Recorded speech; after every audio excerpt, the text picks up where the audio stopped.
Olá! A figura do lobista é recorrente no noticiário político, especialmente nos escândalos.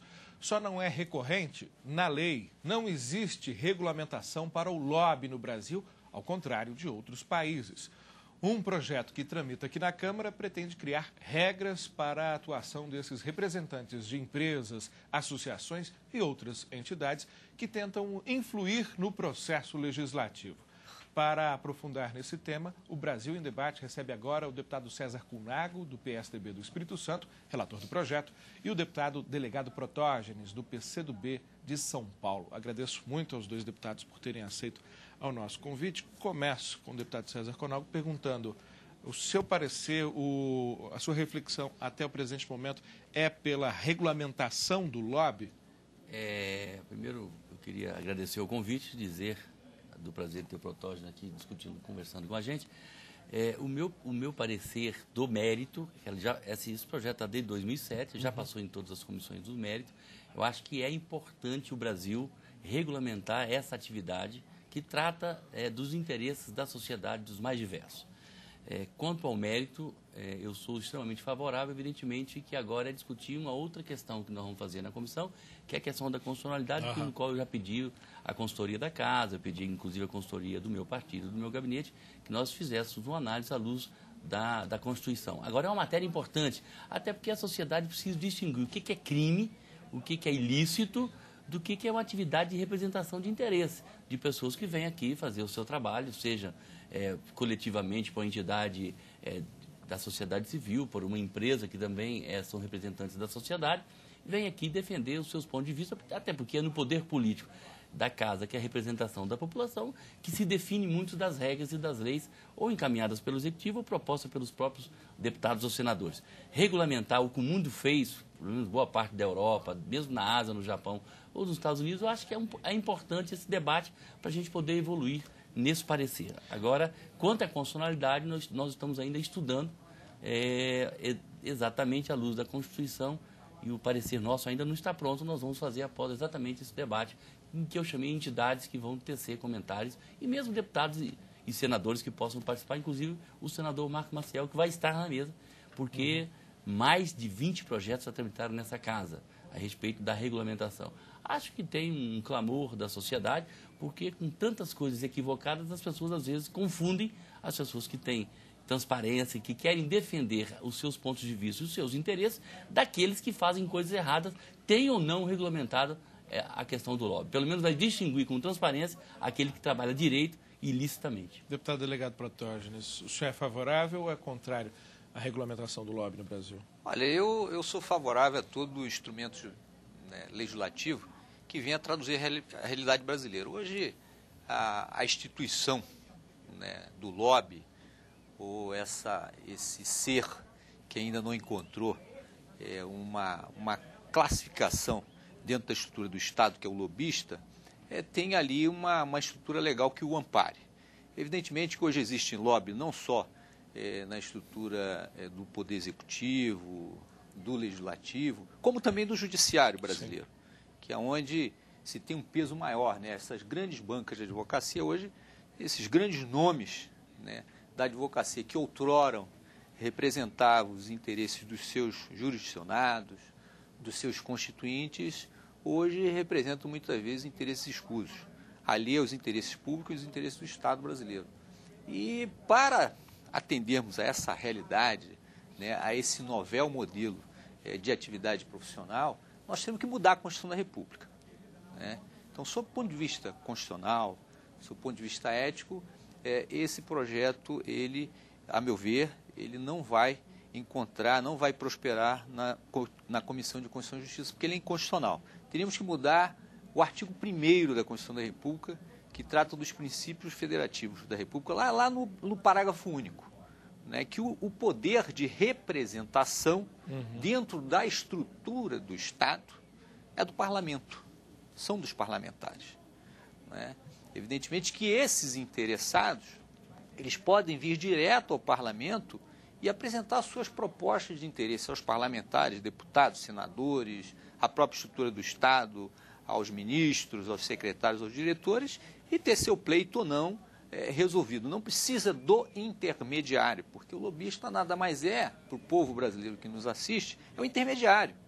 E essa intermediação, dentro da estrutura constitucional, não é permitida, e essa intermediação é muitas das vezes jurisdicionado dentro do direito penal brasileiro, que se trata aí do tráfico de influência, e que hoje o judiciário brasileiro trata de uma forma bem menor, que quando atende aos interesses públicos, evidentemente que não traz nenhuma ameaça à estrutura do Estado. Agora, quando o interesse é nocivo aos interesses nacionais, como foi no caso da Operação Satyagraha, que tivemos muitos lobistas trabalhando ali em favor da unificação das teles, em favor de transferir as riquezas nacionais para outros países, aí sim, aí nós temos que ter uma cautela maior. Deputado César Conago, a palavra lobby já carrega hoje uma carga muito negativa, mas há todo tipo de atuação de lobby, entre aspas, aqui no parlamento, algumas muito legítimas, né? Os próprios órgãos públicos têm as suas assessorias parlamentares aqui dentro para fazer interlocução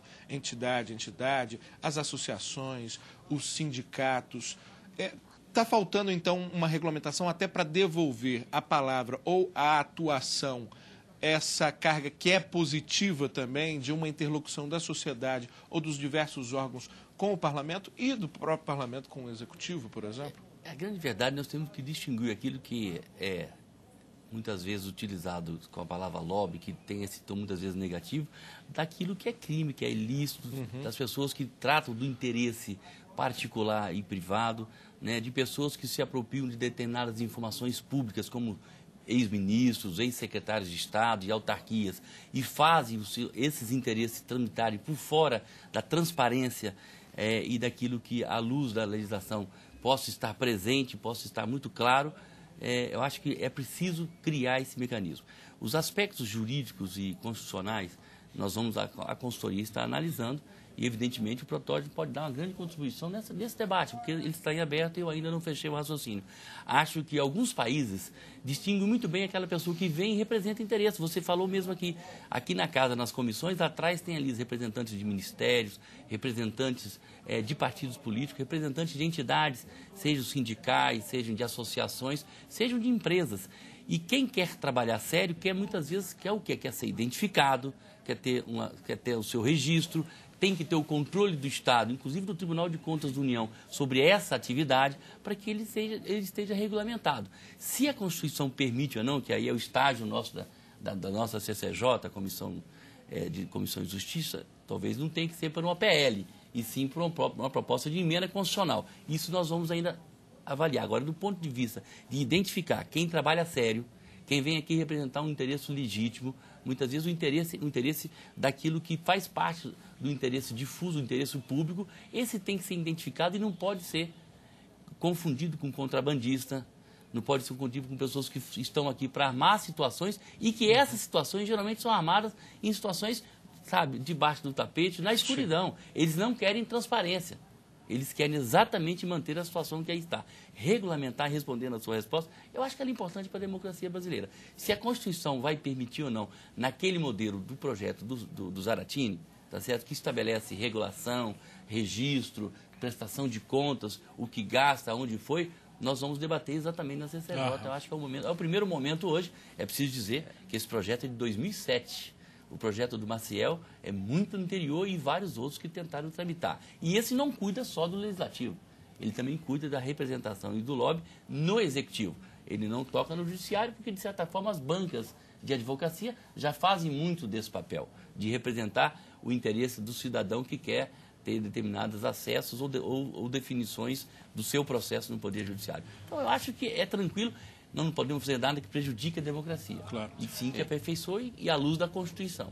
Você está acompanhando pela TV Câmara ou pela Rádio Câmara o Brasil em Debate, que tem como tema hoje a regulamentação do lobby no Brasil. E para isso nós recebemos o deputado César Conago, do PSDB do Espírito Santo, e o deputado delegado Protógenes, do PCdoB de São Paulo, a quem eu faço uma pergunta agora. O senhor, como delegado, conhece muito bem a sofisticação do crime organizado, uma sofisticação que cria instrumentos impressionantes, por exemplo, na lavagem de dinheiro e que, obviamente, se utiliza também, em vários momentos, do lobby, essa regulamentação que precisa ser feita, há um consenso, ela já deve dar conta desse grau de sofisticação de quem ultrapassa a linha do legítimo no exercício do lobby?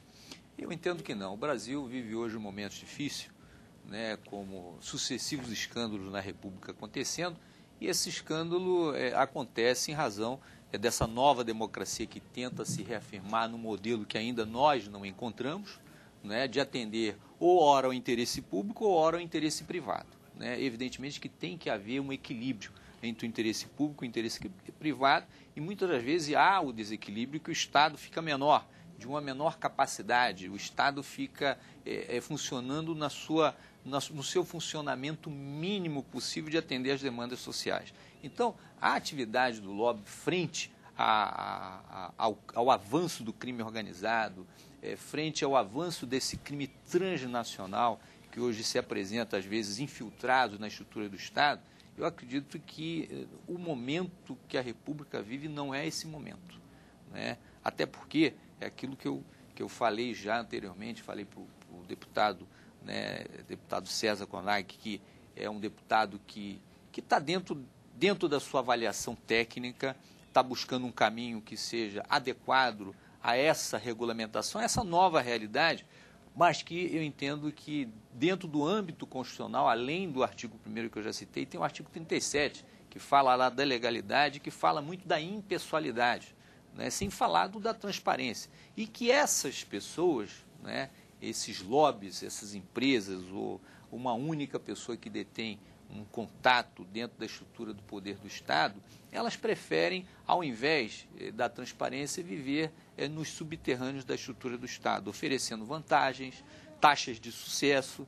Isso é dia a dia aqui em Brasília. É vivenciado por nós aqui em Brasília, dentro do Parlamento brasileiro, dentro das estruturas do Estado e, infelizmente, também dentro do Judiciário brasileiro. Eu acredito que vai incentivar, né, um modelo que ainda não subsiste, que seria de atender ao interesse público. Né? Se esses intermediários estivessem atendendo os interesses nacionais, seria bem-vindo essa atividade nesse momento político que nós estamos passando. Deputado César Konag, acredito que além de fazer um contraponto, o senhor queria eu fazer um contraponto, mas eu também quero acrescentar. Onde é que o senhor acha que o lobby é mais perigoso hoje? Aqui no Legislativo ou no Executivo?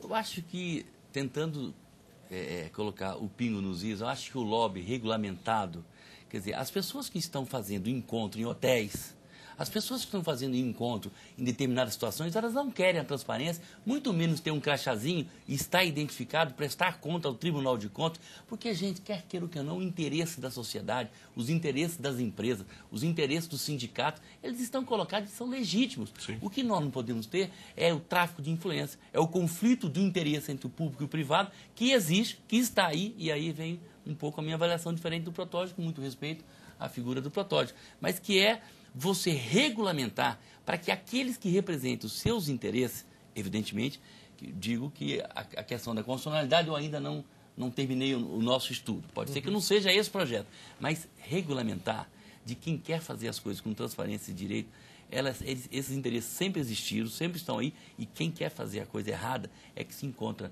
na madrugada, no final de semana, ou em suítes presidenciais, né, de hotéis luxuosos, não aqui no Congresso, vindo trazer a sua demanda para aquele projeto de lei ou para aquela emenda constitucional da forma que estiver tramitando. Então, eu acho que essa transparência, essa regulamentação, esse registro na casa, vai saber, inclusive, onde ele esteve, com quem que ele esteve, né? Quanto ele gastou, como é que é a atividade dele. Eu acho que isso é importante para qualquer democracia, e ele não vai substituir o deputado porque ele não vota. Ele vem aqui defender um determinado ponto de vista, por exemplo, em relação à compra de aviões, tá certo?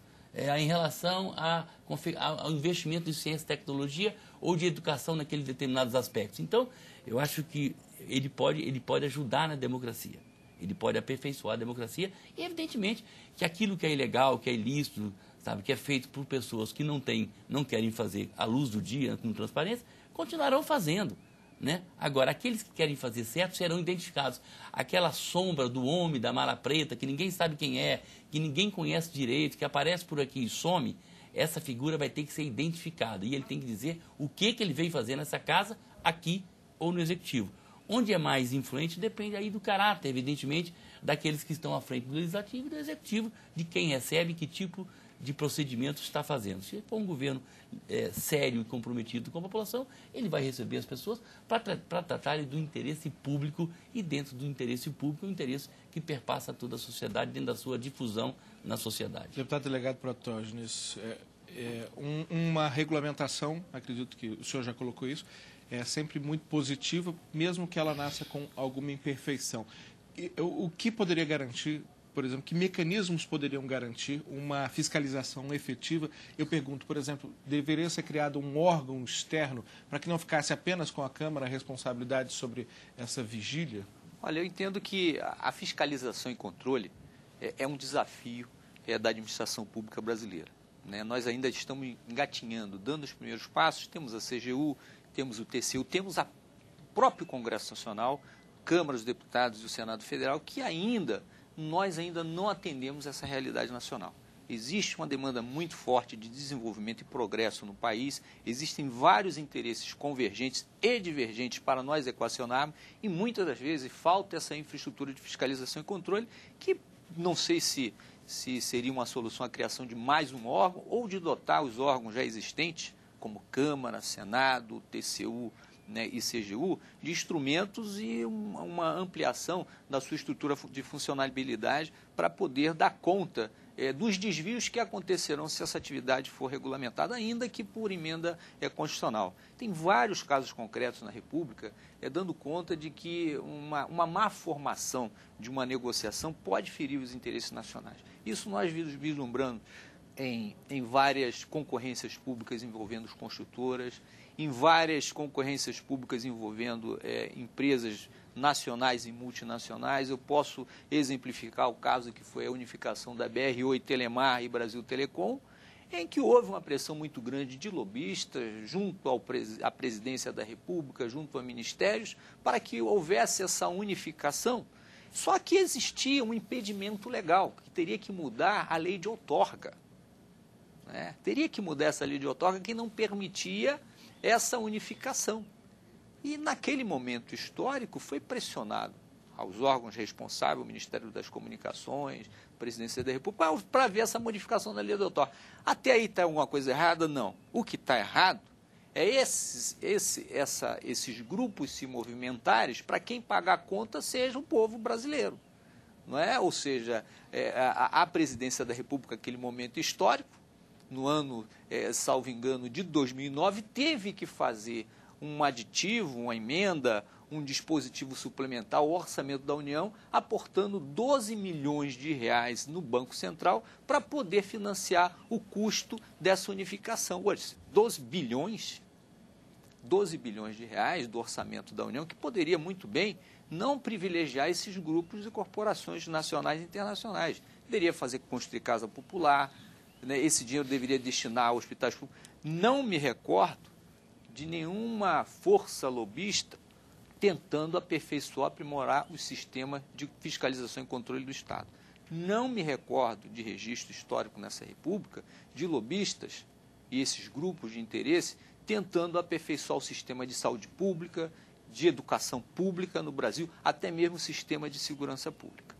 A regulamentação do lobby é o tema deste Brasil em Debate, que recebe o deputado César Colnago, do PSDB do Espírito Santo, e o deputado delegado Protógenes, do PCdoB de São Paulo. Você acompanha esse debate através da TV Câmara, da Rádio Câmara, mas se perdeu algum pedaço ou se interessa por outros temas, é possível acessar www.câmara.gov.br, assistir esse e outros programas. Eu pergunto ao deputado César Colnago se a regulamentação do lobby não deveria trazer também algum elemento que garantisse equidade de oportunidades aos interessados num determinado projeto, por exemplo, porque empresários têm mais facilidade de se organizar do que trabalhadores.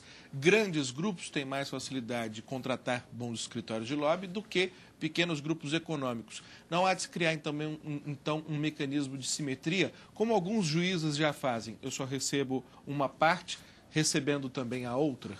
Evidentemente que nós estamos falando de um processo de de amadurecimento da nossa democracia. Eu acho que esse projeto, além dos aspectos que a gente está ainda analisando, não é o projeto perfeito. Eu acho que, apesar de ter passado em todas as comissões, e principalmente do trabalho, nas comissões temáticas, e não receber, inclusive, praticamente, eu acho que não recebeu emendas. Mas acho que tem que ter um equilíbrio, sim. E digo que, no processo de amadurecimento, eu acho que vocês tocaram num assunto muito importante, os mecanismos de controle do Estado, seja dos tribunais, principalmente das auditorias, e outros, né? A própria Polícia Federal, acho que, e o Congresso e suas comissões têm um papel fundamental na preservação do interesse público. E eu acho que as influências, inclusive eleitorais, partidárias e políticas sobre esses órgãos do Executivo, e principalmente daqueles independentes, como o Tribunal de Contas, ele deveria ser o mínimo possível exatamente para que você tivesse análise técnica à luz da legislação, à luz da Constituição, para que possa agir. Por exemplo, eu tenho uma preocupação em que uma das definições últimas, em que o Tribunal de Contas da União, o parecer dos técnicos, não podem hoje mais paralisar obras que estão superfaturadas. No meu estado, por exemplo, o Tribunal de Contas da União paralisou um aeroporto, que hoje é classificado como o pior do Brasil, e foram através de pareceres de técnicos. E agora vai ter que ter, no mínimo, um ministro opinando sobre aquele parecer. E se o ministro resolver pegar aquele processo e deixar ele na gaveta? Quer dizer, eu acho que numa democracia, quer dizer, o interesse público ele passa muito pelo debate político, e essa casa tem esse papel também de controle interno e externo em relação ao executivo, mas passa muito para que os órgãos de controle tenham um perfil técnico e que possam estar adequando a boa política com a boa técnica para que nós tenhamos um bom resultado da nossa democracia. Porque senão o que a gente vê muitas vezes, isso já foi dito aqui, você tem a 8666 que pode ser aperfeiçoada, que pode ser melhorada, aliás, que deve, e quantas coisas erradas foram praticadas com essa lei que nasceu lá daquele conflito lá, se eu não me engano, com os anões, né, do orçamento. Então, eu acho que nós temos que aperfeiçoar e essa coisa do equilíbrio, a gente sempre tem que buscá-lo. Né? Eu vi aqui na discussão do Código Florestal, por exemplo, eu tenho relação lá com os pequenos produtores capixabas, a Federação dos Trabalhadores, sabe, teve acesso ao plenário que eu fiz questão de colocá-los, porque senão ficaria só um lado. Eu acho que ter os dois lados, o contraditório, sempre é importante. Esse projeto ele não deixa isso claro, por isso que eu acho que é uma iniciativa que ela tem que evoluir, talvez mais na frente. Deputado delegado Protógenes, suas últimas palavras para a gente concluir o debate. O tema não se encerra, mas o tempo sim. Eu entendo que o debate é oportuno, né, em razão dos sucessivos escândalos que está acontecendo na República, sempre tendo esse tráfico de influência, esse lobby subterrâneo, né, sempre contrariando os interesses do povo brasileiro e os interesses do Brasil, né, mas primeiro tem que buscar a constitucionalidade. Esse é o primeiro passo. Né, e o grande obstáculo que encontra nesse momento é a Constituição da República, no seu artigo 1º, parágrafo 2º, parágrafo único, no artigo 37, que trata dos princípios da administração pública brasileira. Então, a partir desse passo, é de criou-se o instrumento, agora vamos dotar de execuibilidade desse instrumento. Criamos o instrumento, mas temos que criar os mecanismos de execução desse instrumento, que são os órgãos de fiscalização e controle, né, para que haja esse equilíbrio, né, para que esse produto, né, desse trabalho, né, que hoje está marginalizado, que está à margem da lei, né, que está na obscuridade do resultado que traz para a população, para o país, que haja um equilíbrio entre o interesse público e o interesse privado. Que esse interesse privado não pode se sobrepor aos interesses nacionais e aos interesses da população, que muitas das vezes, né, o que nós temos presenciado é que o interesse da população ele sempre é subjugado, como falou agora, né, o nosso deputado, falando de uma obra superfaturada que está paralisada. O resultado nocivo da paralisação da obra do aeroporto, que é necessária nesse momento político, nesse momento histórico que o Brasil vive de grandes eventos, de Copa do Mundo 2014, de Olimpíada 2016, é que se tem um resultado dessa obra, desse serviço, que vai servir à população e que é paralisado em razão de jogo de negócio e poder para favorecer uma construtora. Bom, e você acompanhou aqui pela TV Câmara e pela Rádio Câmara o Brasil em Debate, que hoje discutiu a regulamentação do lobby no Brasil. E para isso recebeu o deputado César Colnago, do PSDB do Espírito Santo, e o deputado delegado Protógenes, do PCdoB de São Paulo. Agradeço mais uma vez aos dois deputados e agradeço principalmente você pela sua audiência. Você pode assistir esse e outros programas em www.câmara.gov.br. Até um próximo programa.